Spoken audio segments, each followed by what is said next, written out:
മാറി മറയേണ്ടതോർത്ത്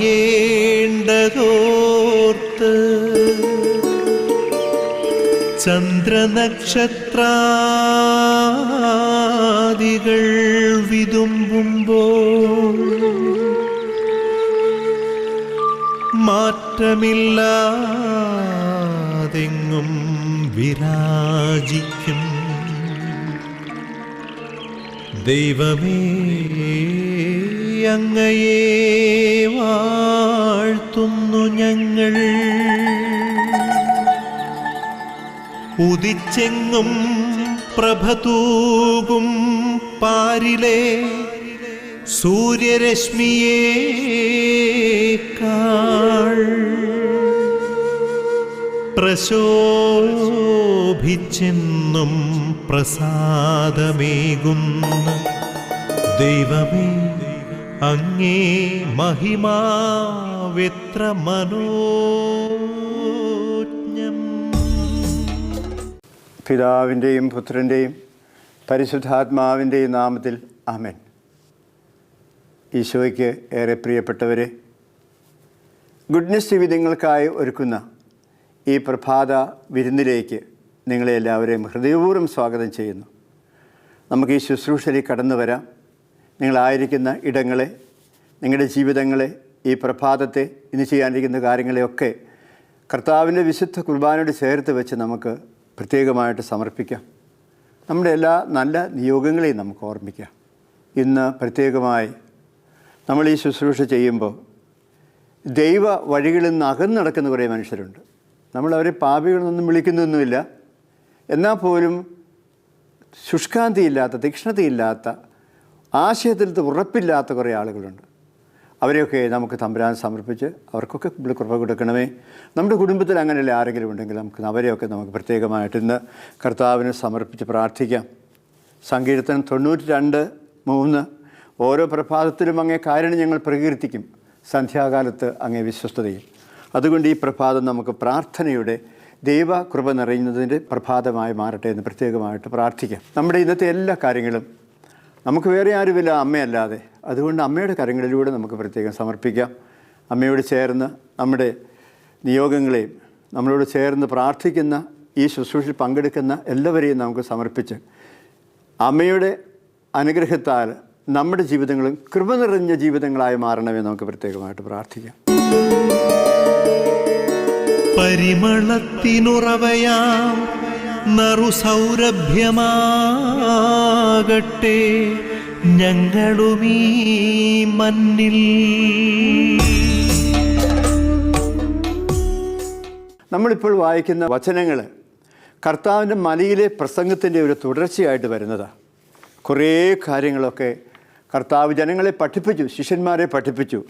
അതിൻ്റെ അവസാനം പറയുന്ന കാര്യങ്ങളാണ് നമ്മൾ 7-ാമത്തെ അധ്യായത്തിൽ 24 മുതലുള്ള വചനങ്ങൾ നമ്മൾ കാണുന്നത്.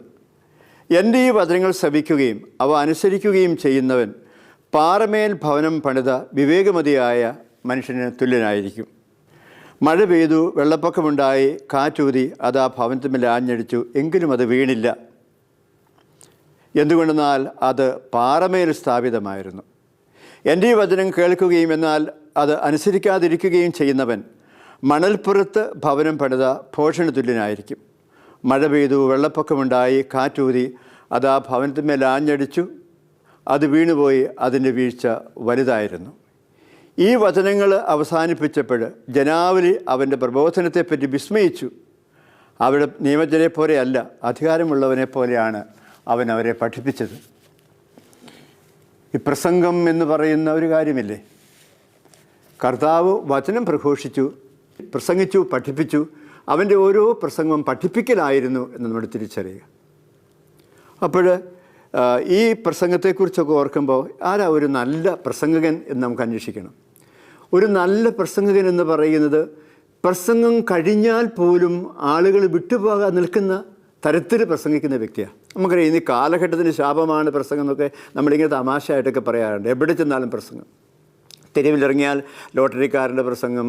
ഇപ്പോൾ ലോട്ടറിക്കാരൻ്റെ പ്രസംഗം കുറവാണ്, ആളുകൾക്ക് ലോട്ടറി കൊണ്ടിടുന്ന് വിൽക്കുക. രാഷ്ട്രീയക്കാരൻ്റെ പ്രസംഗം, പള്ളി ചെന്ന അച്ഛൻ്റെ പ്രസംഗം, എവിടെ ചെന്നാൽ പ്രസംഗം തന്നെ പ്രസംഗം.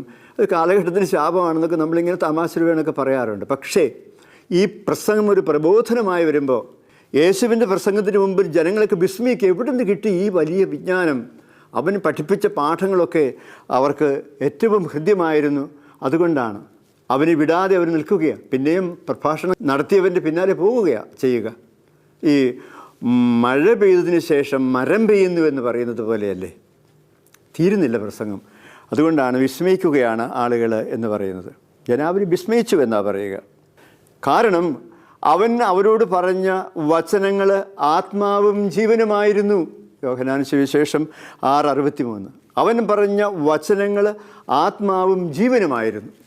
ആത്മാവുള്ള വചനങ്ങൾ, ജീവനുള്ള വചനങ്ങൾ, ജീവനിലേക്ക് നയിക്കുന്ന വചനങ്ങൾ പ്രസംഗിക്കാൻ വളരെ ബുദ്ധിമുട്ടാണ്. ഒരുപാട് പ്രാർത്ഥനയും ഒരുപാട് ധ്യാനവും ഒരുപാട് സമർപ്പണമൊക്കെ ആവശ്യമായിട്ട് വരുന്നതാണ്. അതുകൊണ്ട് നമ്മൾ ആ രീതിയിൽ ഇതിനെ കാണുമ്പോൾ നമുക്കൊക്കെ ചില ഉത്തരവാദിത്തങ്ങൾ. ചില അമ്മമാർ പറഞ്ഞാൽ കേട്ടോ, എൻ്റെ അച്ഛാ എന്നാ പറഞ്ഞാൽ ഈ പിള്ളേർ കേൾക്കില്ല. ഞാനതേക്കുറിച്ച് ആലോചിച്ചിട്ടുണ്ട്. എന്തേ ഈ പിള്ളേർ കേൾക്കുന്നില്ലെന്ന് ഈ അമ്മ പറയുന്നത്? അമ്മ പറയുന്ന രീതിയുടേതാ. അമ്മ പലപ്പോഴും അവരെ കുറ്റം പറഞ്ഞും ശാസിച്ചൊക്കെ ആയിരിക്കും അവരോട് സംസാരിക്കുക. അതേസമയം ദൈവത്തിൻ്റെ വചനം ചേർത്ത് മക്കൾക്ക് കാര്യങ്ങൾ പറഞ്ഞു കൊടുത്തോളൂ. ഒരു കൊച്ചച്ഛൻ അദ്ദേഹത്തിൻ്റെ ഓർഡിനേഷൻ്റെ എന്ന് പറഞ്ഞൊരു പ്രസംഗം എപ്പോഴും എൻ്റെ മനസ്സിൽ കിടപ്പുണ്ട്. 5 മക്കളുടെ കുടുംബത്തിൽ ഓർഡിനേഷന് പൗരോഹിത്യം സ്വീകരിക്കുന്ന കൊച്ചച്ഛൻ പറഞ്ഞു, എൻ്റെ സെമിനാരി ഫോർമേഷനിൽ എനിക്ക് ഏറ്റവും സഹായമായിട്ട് നിന്ന് എൻ്റെ അപ്പച്ചനാണ്. കാരണം കൊച്ചുനാൾ സെമിനാരി വരുന്നതിന് മുമ്പ്, പ്രീ ഡിഗ്രി കഴിഞ്ഞ് സെമിനാരി ചേരുന്നതിന് മുമ്പ് ഒരു തെറ്റ് ചെയ്താൽ, ഒരു കുസൃത്തരം കാട്ടിയാൽ ഞങ്ങളെ വിളിക്കും. ആ തെറ്റിൻ്റെ മറുവശം, ഈ വശവും ആ വശവും ഒക്കെ പറഞ്ഞു തരും, നന്മയും തിന്മയും പറഞ്ഞു തരും. ഒരു ദൈവവചനം കൂടി ചേർത്ത് വെച്ച് ഞങ്ങളോട് അത് പറയും. പോരാഞ്ഞിട്ട് ഒരു ദൈവവചനം കാണാതെ പറഞ്ഞു കേൾപ്പിക്കണം. പരിഹാരം, തെറ്റിന് പറയുന്ന പരിഹാരം അതാ. ഈ ഒരു ദൈവവചനം, ഞാൻ പറയുന്ന ദൈവവചനം 2 വാക്യം അല്ലെങ്കിൽ 3 വാക്യം കാണാതെ പഠിപ്പിച്ചിട്ട് അപ്പത്തിനെടുത്ത് പറഞ്ഞു കേൾപ്പിക്കണം. അങ്ങനെ സാമാന്യം കുസൃതിയായിരുന്നു ഞാൻ. ഒരുപാട് ദൈവവചനങ്ങൾ കാണാതെ പഠിച്ചു. നോക്കണേ, വചനം രൂപപ്പെടുത്തുകയാണ് പിന്നീട്. അതുകൊണ്ട് ഇത് ചെറുപ്പത്തിൽ തന്നെ പഠിച്ചിട്ട് കാണാതെ ഇങ്ങനെ മനസ്സിലിങ്ങനെ കിടക്കുകയാണെന്ന് അദ്ദേഹം പറയും. നമുക്കറിയാം ഒരു അടിസ്ഥാനമുണ്ട്. നിങ്ങളൊരു പക്ഷേ വായിച്ചറിഞ്ഞതോ കേട്ടറിഞ്ഞിട്ടൊക്കെ ആയിരിക്കും ന്യൂയോർക്ക് നഗരം എന്ന് പറയുന്ന അമേരിക്കയിലെ ഏറ്റവും വലിയ നഗരം. ഞാൻ പോയിട്ടില്ല കേട്ടോ, കണ്ടിട്ടുമില്ല. ഇതിന് പടങ്ങൾ കണ്ടിട്ടുണ്ട് അല്ലെങ്കിൽ വായിച്ചറിഞ്ഞിട്ടുണ്ട്. മാൻഹറ്റൻ ഐലൻഡിലാണ് നിർമ്മിക്കപ്പെട്ടിരിക്കുന്നത്. അമ്പരചുംബികളായ വലിയ വലിയ കെട്ടിടങ്ങളൊക്കെ ഉള്ള ആ നഗരം സ്ഥിതി ചെയ്യുന്നത് പാറ അടിസ്ഥാനമാക്കിയുള്ള ദ്വീപിലാണ്, മാൻഹറ്റൻ ഐലൻഡിലാണ്. അപ്പോൾ അതുകൊണ്ട് അതിലൊരു ബലമുണ്ടെന്നാണ് പറയുക. ഈ ഇങ്ങനെ നിർമ്മിക്കപ്പെട്ട കെട്ടിടം ഒരിക്കലും പോവുകയില്ല. അതുപോലെ തന്നെ ഇങ്ങനെ വായിച്ച് കേട്ടിട്ടുണ്ട്, നമ്മൾ ഏറ്റവും ഉയരമുള്ള വലിയ കെട്ടിടങ്ങളൊക്കെ ഉള്ളത് ദുബായിലാണെന്ന്. പെൻറ്റോണിയം എന്ന് പറയുന്നതാണ് അവിടുത്തെ ഏറ്റവും വലിയ കെട്ടിടം എന്നൊക്കെ പറഞ്ഞു കേട്ടിട്ടുണ്ട്. അവിടെയും അതിൻ്റെ അടിസ്ഥാനം പാറമേലാണ്. ഈ പാറമേൽ പണിയപ്പെടുന്ന, നല്ല ഉറപ്പുള്ളിടത്ത് പണിയപ്പെടുന്ന, അടിസ്ഥാനമുള്ള സ്ഥലത്ത് പണിയപ്പെടുന്ന വീടിനോ കെട്ടിടത്തിനോ കേടുവരില്ല എന്നുള്ളത് തച്ചുശാസ്ത്രം അറിയാവുന്ന ഈശോ പഠിപ്പിച്ചു. ഈശോ ഒരു തച്ചനായിരുന്നു എന്നല്ല നമ്മൾ പറയുക. അപ്പോൾ ഈ തച്ചുശാസ്ത്രവും കെട്ടിടപ്പണിയെക്കുറിച്ചുള്ള നല്ല അടിസ്ഥാന ജ്ഞാനം ഉണ്ടാകുന്ന ഈശോ പറഞ്ഞു, ഏത് കെട്ടിടം പണിതാലും ഉറപ്പുള്ള നിലത്ത് വേണം അല്ലെങ്കിൽ സ്ഥലത്ത് വേണം അത് പണിയാൻ. മണലെ കൊണ്ട് കെട്ടിടം പണിതാൽ നിൽക്കില്ല, ഒറ്റ കാറ്റ് വരുമ്പം വിട്ടോ പൊത്തോ എന്ന് പറഞ്ഞ് വീഴും അത്. അതേസമയം പാറമേൽ പണിയപ്പെട്ട ഒന്നായിരിക്കട്ടെ ഭവനങ്ങൾ. ജീവിതമാകുന്ന സൗധം പണിയേണ്ടത്, കെട്ടിടം പണിയേണ്ടത് ഉറപ്പുള്ള അടിസ്ഥാനത്തിലായിരിക്കണം എന്ന് പറയാനാണ് ഈ ഉദാഹരണങ്ങളൊക്കെ കർത്താവ് നമുക്ക് പറഞ്ഞു തന്നത്. അതുകൊണ്ട് ആശയതലത്തിലുള്ള ഉറപ്പ് വേണം. എന്നെ വളരെ സ്വാധീനിച്ച ഒരു വാക്യം ഞാനിപ്പോൾ പറഞ്ഞത്, ആശയതലത്തിലുള്ള ഉറപ്പ് വേണം എന്ന്. ഇതെനിക്ക് പറഞ്ഞു തന്നൊരു നക്സലൈറ്റാണ്. ഇങ്ങനെ എന്നോട് ഈ വിഷയത്തെക്കുറിച്ച് സംസാരിച്ചത് ഒരു നക്സലൈറ്റാണ്. ആശയതലത്തിലുള്ള ഉറപ്പിനെക്കുറിച്ച് അദ്ദേഹം പറഞ്ഞു. കാരണം ഉറപ്പില്ലാതെ നമുക്ക് ഒരാശയത്തിലും വിശ്വസിക്കാൻ പറ്റില്ല. വേറൊരു ആശയം നമ്മൾ അങ്ങോട്ടും ഇങ്ങോട്ടും കിടന്ന് തേങ്ങും. ഏതാണ് നല്ലത്, ഏതാണ് ശരി, ഏതാണ് തെറ്റ്, ഇങ്ങനെയുള്ള കാര്യത്തിൽ അല്ല. അതുകൊണ്ട് നമ്മൾ അന്വേഷിച്ച് കണ്ടെത്തിയ ആശയത്തിന് നല്ല അടിസ്ഥാനമുണ്ടാകണം, ഉറപ്പുണ്ടാകണം. അങ്ങനെ ബലമുള്ള ആശയത്തിൽ പണിയപ്പെടുന്ന ജീവിതം നിലനിൽക്കും, അതിന് കേടുവരില്ല എന്നൊക്കെ പറയുമ്പോൾ നമുക്ക് ഈ ആശയതലത്തിലുള്ള ഉറപ്പ് എന്ന് പറയുന്നതിനെക്കുറിച്ച് നമുക്ക് കൂടുതൽ ചിന്തിക്കണം. എനിക്ക് എൻ്റെ പൗരോഹിത്യത്തെക്കുറിച്ച് ആശയതലത്തിലുള്ള ഉറപ്പുണ്ടാകണം. അല്ലെങ്കിൽ ഏതെങ്കിലും ഒരു പ്രതിസന്ധി വരുമ്പോൾ, ഒരു സഹനം വരുമ്പോൾ, ഒരു കഷ്ടപ്പാട് വരുമ്പോൾ, പ്രതീക്ഷിക്കാത്ത ഒരു കാര്യം വന്നു ഭവിക്കുമ്പോൾ ഞാൻ ഈ ആശയതലത്തിലുള്ള ഉറപ്പില്ലാത്ത ഒരു വ്യക്തിയാണെങ്കിൽ ഞാൻ അങ്ങോട്ടും ഇങ്ങോട്ടും ആടി വിലയും, എൻ്റെ പൗരോഹിത്വം എനിക്ക് ഭാരമായി തീരും. ഇതന്നെയല്ലേ ഒരുപാട് കുടുംബങ്ങളിൽ നടക്കുക. എന്താ ഈ ഡൈവേഴ്സിൻ്റെയൊക്കെ അടിസ്ഥാനം? ആശയതലത്തിലുള്ള ഉറപ്പ് കുടുംബജീവിതത്തെക്കുറിച്ച് സ്വീകരിക്കാതെ, കണ്ടെത്താതെ, താൽക്കാലികമായ ചില കാരണങ്ങളുടെ മുമ്പിൽ അല്ലെങ്കിൽ ചിന്തകളുടെ മുമ്പിലേക്ക് വിവാഹം നടന്നു, കുറച്ച് കഴിഞ്ഞപ്പോൾ പ്രതികൂല സാഹചര്യങ്ങൾ ധാരാളമൊക്കെ വന്നുകൊണ്ടിരിക്കുന്നു.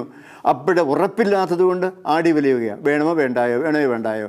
പിന്നെ അവസാനം ആ വിവാഹ ജീവിതം പോലും തകർന്നടിഞ്ഞു പോകുന്നത്, കുടുംബങ്ങൾ തകർന്നടിഞ്ഞു പോകുന്നത്, മക്കൾ അനാഥരായിത്തീരുന്നതൊക്കെ നമ്മൾ കാണുന്നുണ്ട്.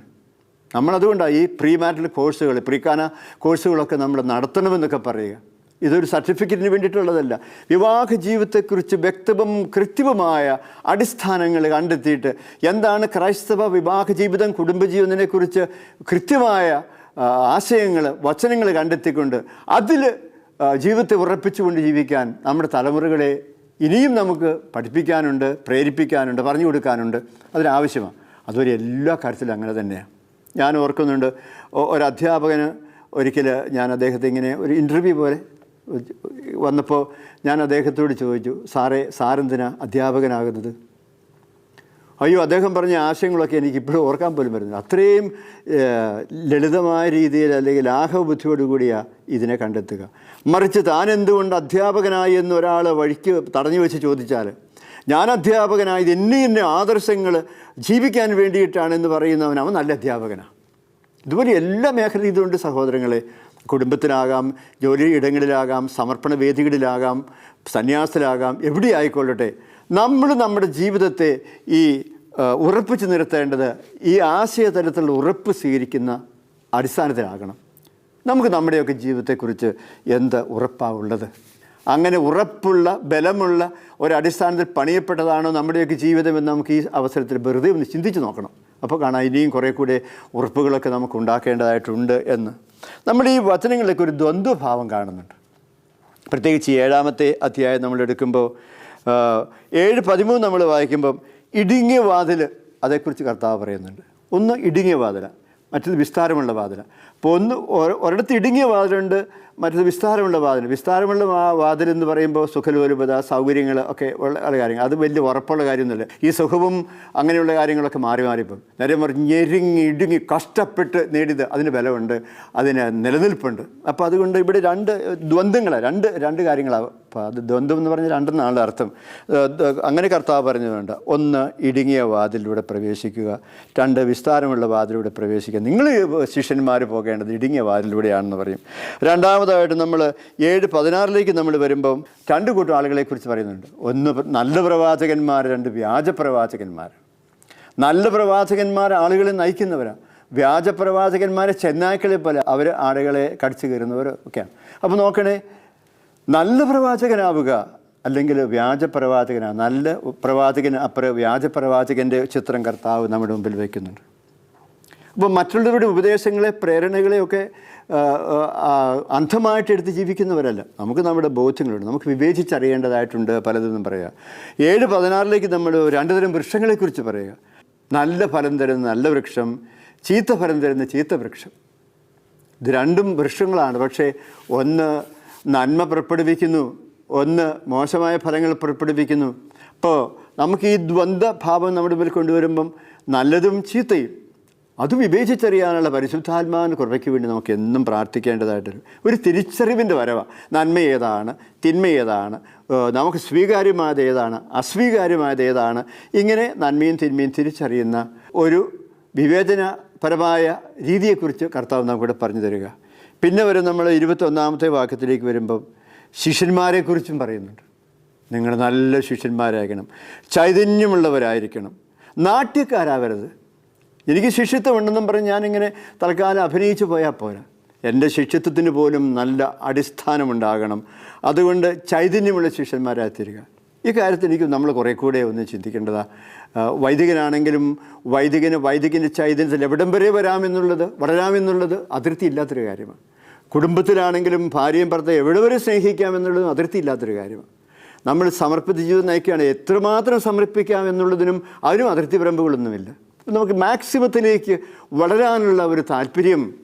അപ്പോൾ ശിഷ്യന്മാരാണ് അങ്ങനെ ആയിരിക്കണം, കാപട്യം ഒന്നും വേണ്ട, അല്ലെങ്കിൽ ഞാൻ അങ്ങനെയാണെന്ന് അഭിനയിച്ചാൽ പോരാ, അങ്ങനെ ആയിരിക്കണം. ഈ അസീസിയെക്കുറിച്ച് ഒരു കഥ വായിച്ചിട്ടുണ്ട്. അസീസിയും ലിയോയും കൂടി ഇങ്ങനെ നടന്നു പോവുക. അന്നേരം വരമ്പേ കൂടി ഇങ്ങനെ പോകുമ്പോൾ അസീസിയൊക്കെ അറിയപ്പെട്ട് തുടങ്ങിയിരിക്കുന്ന ഒരു കാലമാണ്. ഒരു കർഷകൻ അവിടെ കിളച്ചുകൊണ്ട് നിൽക്കാത്ത ചെളിയിൽ. അപ്പോൾ അസീസി അങ്ങ് വരുന്നുണ്ട്. അപ്പോൾ ഇയാൾ എഴുന്നേറ്റ് അവിടുന്ന് വന്നിട്ട് പറഞ്ഞു, ഓ ഫ്രാൻസിസ് ആണോ? അതെ, ഫ്രാൻസിസാണ്. നിങ്ങളെക്കുറിച്ച് പലതും കേൾക്കുന്നുണ്ട്. ഒരു വിശുദ്ധനാണെന്നാണ് ആളുകൾ പറയുന്നത്. അസീസ് ഇങ്ങനെ പരിഭ്രമിച്ച് കേട്ടിങ്ങനെ അമ്പരം നിന്നു. വിശുദ്ധനാണെന്നാണ് ആളുകൾ പറയുന്നത്, അങ്ങനെ തന്നെ ആയിരിക്കണം കേട്ടോ എന്നും പറഞ്ഞ് ഈ കർഷകൻ അങ്ങ് പോയി, ചെടിയിലേക്ക് വീണ്ടും പോയി. ലിയോയോട് അസീസ് പറഞ്ഞു, കണ്ടോ ദൈവം ചെളിയിൽ നിന്ന് കയറി വന്ന് നമ്മളെ ശാസിക്കുന്നത്. ശിഷ്യനാണെങ്കിൽ ചൈതന്യമുള്ള ശിഷ്യനായി തീരുക, അല്ലാതെ അഭിനയമോ ഒന്നും പാടില്ല. യഥാർത്ഥത്തിൽ എന്താണോ അതുതന്നെ ആയിരിക്കണമെന്ന് പറയുന്നൊരു പാഠം ഈശോ നമ്മളിവിടെ പഠിപ്പിക്കുന്നുണ്ട്. പിന്നെ നമ്മൾ 2 ഭാവങ്ങൾ കാണുന്നത് മനുഷ്യരെക്കുറിച്ച് പറയുമ്പോൾ 1 കൊരിന്ത്യർ 4:16 പറയും ആന്തരിക മനുഷ്യൻ, എഫേസസ് 3:16 പറയും ബാഹ്യ മനുഷ്യൻ. അപ്പോൾ ആന്തരിക മനുഷ്യനും ബാഹ്യ മനുഷ്യനും തമ്മിൽ എപ്പോഴും ഒരു ദ്വന്ദ്വ യുദ്ധമുണ്ട്, അങ്ങോട്ടും ഇങ്ങോട്ടും. ആന്തരിക മനുഷ്യൻ ദുർബലനാണെങ്കിൽ ഈ ബാഹ്യ മനുഷ്യൻ, പുറമേയുള്ള മനുഷ്യന് ആന്തരിക മനുഷ്യനെ കീഴ്പ്പെടുത്തും. അതുകൊണ്ട് ആന്തരിക മനുഷ്യനെ ബലപ്പെടുത്തണമെന്നാണ് പൗലോസ് പറയുക. തിന്മയ്ക്കെതിരായുള്ള ഈ പോരാട്ടത്തിൽ നമ്മളെ ആന്തരിക മനുഷ്യനെ നമുക്ക് ബലപ്പെടുത്തണം. അപ്പോൾ ഇങ്ങനെ ദ്വന്ദ്ഭാവങ്ങളൊക്കെ നമ്മുടെ ജീവിതത്തിലുണ്ട് എന്ന് നമ്മൾ മനസ്സിലാക്കുക. അതുകൊണ്ട് പ്രിയപ്പെട്ടവരെ, നമുക്ക് ഇങ്ങനെയുള്ള വചനത്തെക്കുറിച്ചൊക്കെ ചിന്തിക്കുമ്പോൾ നമുക്കെന്തുമാത്രം ഉറപ്പുള്ളവരാ. ആശയതലത്തിലുള്ള ഉറപ്പ് നിങ്ങളും ഞാനും ഒക്കെ എന്തുമാത്രം സമ്പാദിച്ചിട്ടുണ്ട്. ഈ ആശയതലത്തിലുള്ള വചനതലത്തിലുള്ള ഉറപ്പിൻ്റെ പിൻബലത്തിലാണ് നമ്മൾ തീരുമാനങ്ങൾ എടുക്കുന്നത്, നമ്മൾ ജീവിക്കുന്നത്, നമ്മുടെ ശുശ്രൂഷകളൊക്കെ നമ്മൾ നടത്തുന്നത്, നമ്മൾ ഉത്തരവാദിത്തങ്ങൾ ഏറ്റെടുത്ത് പ്രവർത്തിക്കുന്നത്. ഇതൊക്കെ നമുക്ക് പ്രത്യേകം ഒന്ന് ചിന്തിക്കേണ്ട വിഷയമാണ്. അതുകൊണ്ട് എന്തുമാത്രം ആശയതലങ്ങളിലുള്ള ഉറപ്പ് നമുക്കുണ്ട്, എന്തുമാത്രം വചനമുണ്ട്, ആശയം നമ്മുടെ ഉള്ളിൽ കിടപ്പുണ്ട്, അതിലെന്തുമാത്രം ഉറപ്പ് നമ്മൾ സമ്പാദിച്ചിട്ടുണ്ട് എന്നുകൂടി നമുക്കിന്ന് പ്രത്യേകമായിട്ട് ചിന്തിക്കാം. ആബാ പിതാവേ, സ്നേഹാഗ്നിയാൽ ജ്വലിക്കട്ടെ മക്കളാ ഞങ്ങളെല്ലാം.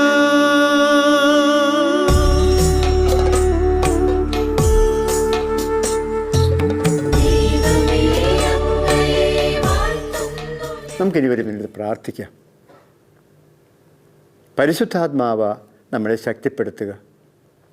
പ്രതികൂല സാഹചര്യങ്ങൾ വരുമ്പോൾ, പീഡനങ്ങൾ വരുമ്പോൾ, കഷ്ടപ്പാടുകൾ വരുമ്പോൾ, വെല്ലുവിളികൾ വരുമ്പോൾ അതിനെയൊക്കെ അതിജീവിക്കാൻ വേണ്ടിയിട്ടുള്ള അതിജീവനത്തിന് ശക്തി അത് പരിശുദ്ധാത്മാവിലൂടെയാണ് നമുക്ക് ലഭിക്കുക. വലിയ ഉദാഹരണങ്ങൾ നമുക്ക് തരുന്നത് അപ്പസ്തോല പ്രവർത്തനത്തിലെ പല സംഭവങ്ങളാണ്. ഒരു ശിഷ്യ സമൂഹത്തെ മുഴുവൻ നയിച്ചു കൊണ്ടുപോകുന്ന, അതും പ്രതികൂല സാഹചര്യങ്ങൾ, പീഡനങ്ങളുടെ നടുവിൽ, ഭീഷണിയിൽ ഒക്കെ നയിച്ചു കൊണ്ടുപോകുന്ന ഉറപ്പുള്ള ഒരു സമൂഹമായിട്ട് യേശുവിൻ്റെ അനുയായികളുടെ സമൂഹത്തെ മാറ്റിയ ദൈവത്തിൻ്റെ പരിശുദ്ധാത്മാവിൻ്റെ ഇടപെടലും കൃപയും സഹായവും ഒക്കെയാണ് നമുക്ക് ഓർക്കാൻ കഴിയുന്നത്. അതുകൊണ്ട് ഉറപ്പില്ലാത്ത എല്ലാ മേഖലകളിലേക്കും പരിശുദ്ധാത്മാവെ കടന്നു വരണമേ, ഞങ്ങളെ ഉറപ്പുള്ളവരാക്കണമേ. ഞങ്ങളുടെ വ്യക്തി ജീവിതത്തിലും ഞങ്ങളുടെ ആത്മീയ ജീവിതത്തിലും ഞങ്ങളുടെ കടമകൾ നിർവഹണത്തിൻ്റെ മേഖലയിലും ഞങ്ങൾ ആരോടൊക്കെ ഇടപെടുന്നുവോ, ആരുടെയൊക്കെ മുമ്പിൽ സാക്ഷികളായി ഞങ്ങൾ ജീവിക്കാൻ കടപ്പെടുന്നുവോ, അവരുടെയൊക്കെ മുമ്പിൽ ആശയതലത്തിൽ ഉറപ്പുള്ളവരായി, ആ ഉറപ്പിൻ്റെ ബലത്തിൽ ഏതിനെയും അതിജീവിക്കുന്നവരായി ജീവിക്കാൻ അങ്ങേ ദാസരായ ഞങ്ങളെല്ലാവരിലും പരിശുദ്ധാത്മാവെ പ്രത്യേകമായ കൃപ വർഷിച്ച് അനുഗ്രഹിക്കണമേ എന്ന് നമുക്ക് പ്രാർത്ഥിക്കാം. ഉറപ്പില്ലാത്ത ഇടങ്ങളെ ആത്മാവിന് സമർപ്പിക്കുക. പരിശുദ്ധാത്മാവ് കടന്നു വന്ന് നമ്മളെ ശക്തിപ്പെടുത്തട്ടെ. അനുഗ്രഹിക്കണമേ എന്ന് പ്രാർത്ഥിക്കാം. നിറയ്ക്കണമേ എന്ന് പ്രാർത്ഥിക്കാം. കൃപകളാൽ, വരങ്ങളാൽ, ദാനങ്ങളാൽ ശക്തിപ്പെടുത്തണമേ എന്ന് നമുക്ക് പ്രാർത്ഥിക്കാം. എല്ലാവരെയും സമർപ്പിച്ച് നമുക്ക് പ്രാർത്ഥിക്കാം. ഈ സമയം ശുശ്രൂഷയിൽ പങ്കെടുക്കുന്നവരെ, വചനകൂടാരങ്ങളിൽ, മരിയ കൂടാരങ്ങളിലൊക്കെ പ്രാർത്ഥനയിലായിരിക്കുന്നവരെ, നമ്മുടെ പ്രാർത്ഥനാ സഹായം ചോദിച്ചിട്ടുള്ള എല്ലാവരെയും, ബലമില്ലാതെ ആടി ഉലയുന്ന ജീവിതങ്ങളെയും തകരുന്ന കുടുംബങ്ങളെയും ഒക്കെ നമുക്ക് കർത്താവിന് പ്രത്യേകമായി സമർപ്പിച്ച് നിൻ്റെ പരിശുദ്ധാത്മാവ് കൊണ്ട് എല്ലാവരെയും ബലപ്പെടുത്തണമേ, ഉറപ്പുള്ളവരാക്കി ബലമുള്ളവരാക്കി മാറ്റണമേ എന്ന് നമുക്ക് പ്രത്യേകമായിട്ട് ഹൃദയത്തിൽ പ്രാർത്ഥിച്ചിരിക്കാം. പരിശുദ്ധ അമ്മയുടെ മാധ്യസ്ഥം നമുക്ക് പ്രത്യേകമായിട്ട് പ്രാർത്ഥിക്കാം. പരിശുദ്ധ കത്തോലിക്ക സഭയെ നയിക്കുന്നവരെ, സഭയുടെ പ്രേക്ഷിത മേഖലകളിൽ വ്യാപരിക്കുന്നവരെ, സഹിക്കുന്നവരെ എല്ലാം സമർപ്പിച്ച് ഞങ്ങളുടെ പിതാവായ ദൈവമേ, അങ്ങയുടെ പ്രിയപുത്രനായ ഈശോ മിശിഹാ വഴിയായും ഞങ്ങളുടെ സകല വിശുദ്ധരുടെയും മാധ്യസ്ഥം വഴിയായിട്ടും ഞങ്ങൾ പ്രത്യേകമായിട്ട് പ്രാർത്ഥിക്കുന്നു. അങ്ങയുടെ മക്കളായ ഞങ്ങളെ സുവിശേഷത്തിൻ്റെ എല്ലാ കാര്യങ്ങളിലും അങ്ങ് പ്രിയപുത്രൻ ഞങ്ങൾക്ക് നൽകിയ ഉറപ്പുകളുടെ, കർത്താവ് നടത്തിയ ത്യാഗങ്ങളുടെ, സഹനത്തിൻ്റെയൊക്കെ ഫലമോർത്ത് ഞങ്ങളെ എല്ലാവരെയും സുവിശേഷത്തോട് വിശ്വസ്തരായി ജീവിക്കാൻ അനുഗ്രഹിക്കണമേ. ഞങ്ങൾക്ക് ജീവിക്കാനുള്ള വഴി പറഞ്ഞു തന്ന കർത്താവായ ഈശോയെ, ഞങ്ങളുടെ കൂടെ ലോകത്തിൻ്റെ അവസാനം വരെ ഉള്ളവനെ, അങ്ങയുടെ പീഡാസഹനത്തിൻ്റെയും മരണത്തിൻ്റെയും ഉത്ഥാനത്തിൻ്റെയും ശക്തി ഞങ്ങളുടെ എല്ലാവരുടെയും ജീവിതങ്ങളിലേക്ക് വർഷിക്കണമേ. പ്രതികൂല സാഹചര്യങ്ങളിലൊക്കെ ദൈവത്തോടും വചനത്തോടും വിശ്വസ്തരായി ജീവിക്കാൻ അപ്പസ്തലന്മാരെയും സഭ മുഴുവനെയും പഠിപ്പിക്കുകയും ശക്തിപ്പെടുത്തുകയും നയിക്കുന്ന പരിശുദ്ധാത്മാവെ, ഞങ്ങൾക്ക് ആവശ്യമുള്ള കൃപ തരണം ഞങ്ങൾ പ്രാർത്ഥിക്കുന്നു. ഞങ്ങളുടെ എല്ലാ പ്രാർത്ഥനകളും നന്ദി പറഞ്ഞുകൊണ്ട് ഞങ്ങൾ അപേക്ഷിക്കുന്ന പ്രാർത്ഥനയ്ക്ക് അനുവോടെ കേട്ടറിയണമേ. പിതാവും പുത്രനും പരിശുദ്ധാത്മാവുമായ സർവേശ്വര, ആമേൻ.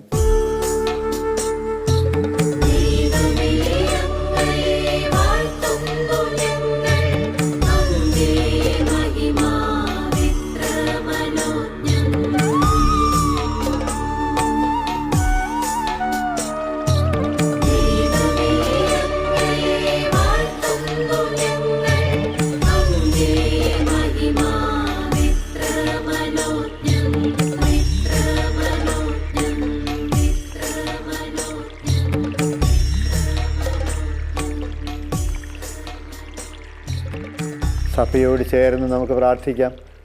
സഭയുടെ നാമത്തിൽ, പരിശുദ്ധ ത്രിത്വത്തിൻ്റെ നാമത്തിൽ സകല വിശുദ്ധരുടെയും യോഗ്യതകൾ ചേർത്ത് വെച്ച് പൗരോഹിത്യ ശുശ്രൂഷകളിലൂടെ നൽകപ്പെടുന്ന ആശീർവാദത്തിന് ശക്തി നിങ്ങളെന്നറിയാൻ പ്രാർത്ഥിക്കുന്നു. കർത്താവായ യേശു മിശിഹായുടെ കൃപയും പിതാവായ ദൈവത്തിൻ്റെ സ്നേഹവും പരിശുദ്ധാത്മാവിൻ്റെ നിറവും എല്ലാ നന്മകളും അനുഗ്രഹങ്ങളും നിങ്ങളോടുകൂടി ഉണ്ടായിരിക്കട്ടെ, ഇപ്പോഴും എപ്പോഴും എന്നേക്കും. ആമേൻ. ദൈവത്തിൻ്റെ കൃപ നിറഞ്ഞ ഒരു നല്ല ദിവസമായിരിക്കട്ടെ ഈ ദിവസം. അതിന് ദൈവം നിങ്ങളെ സഹായിക്കട്ടെ എന്ന് പ്രത്യേകമായിട്ട് പ്രാർത്ഥിക്കുന്നു. ആമേൻ.